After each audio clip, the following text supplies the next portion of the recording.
Once again, Lara Croft, archaeological wunderkind, is off to plunder some World Heritage sites and shoot animals in the face with deadly precision.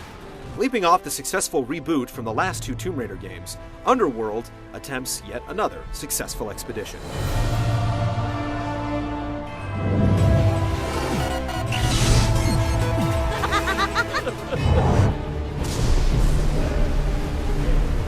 Miss Croft's story starts with a bang, with her mansion being blown up. Through a series of smart storytelling decisions involving flashbacks and twists, a strong narrative emerges, pulling on what happened in the prior two outings. I cannot die. Fortunately, there's a video you can watch to catch you up on Lara's latest dealings with various artifacts and creatures of legendary means. As Lara follows in her father's footsteps and continues the search for her mother in the mists of Avalon, old nemeses dog her at every turn.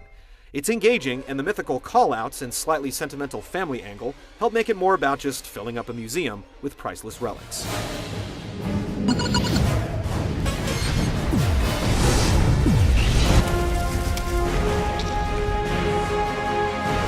Not that much has been tweaked from the recent iterations.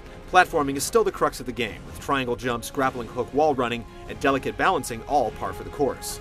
The levels are mostly linear, though there's the occasional split path, but you'll usually need to travel down both roads to progress. The hidden treasures aren't particularly hidden, and exploration is generally toned down, with invisible walls aplenty from the word go. The experience is more streamlined, with sonar maps and hints from Lady Lara herself at the touch of a button. It looks like there's a door below the waterline. This cuts down on some of the more oblique puzzles, but also on the rewarding experience of figuring them out. Still, they're there as a last resort.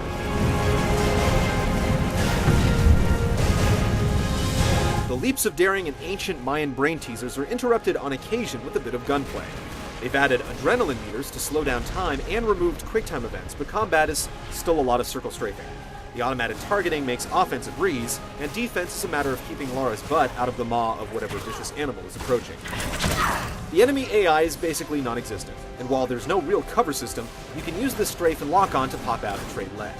There's some variety in the weapons, but with infinite ammo on the dual pistols and plenty of health packs, Lara goes guns blazing akimbo most of the time.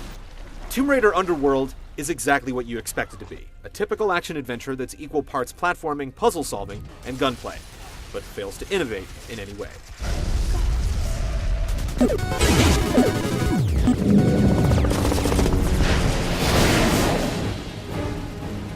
While the levels are laid out with precision, navigating them can be a challenge, and not the one the developers intended.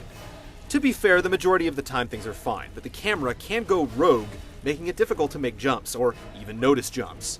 It happens often enough to be more than mildly annoying. The puzzles are pretty clever, but they're solved the same way every time. Combat is mindlessly easy, but trading lead with human enemies can be a chore if you don't have any sticky grenades. The developers have been championing the hand-to-hand stuff, but it's pointless to use it when there's so much ammo. Killer! The tried and true does get a little boost with mythical artifacts like Thor's Gauntlet, which allows the petite Lara to move some very, very large objects. This, along with portable rods, lends some cerebral muscle to the platforming by allowing you to build your own path. Some underwater adventuring and a stint on a motorcycle add some variety, but for the most part it's the same pattern. You make some jumps, engage in mediocre combat, and then think on a puzzle for a bit.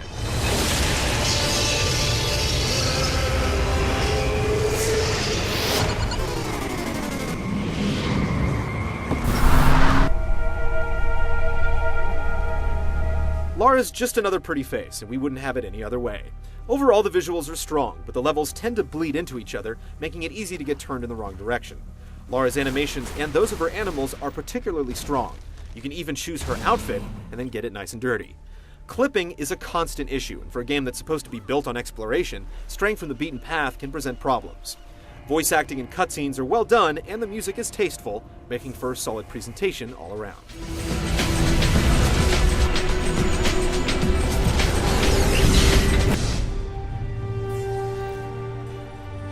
Tomb Raider Underworld feels like a stopgap platforming adventure. It's much better than the Bile released under her name last generation, but it still manages to feel a few years behind. Longtime fans will be pleased to have a serviceable Tomb Raider to play, but those not already susceptible to Lara's charms will view it as an artifact of times gone by.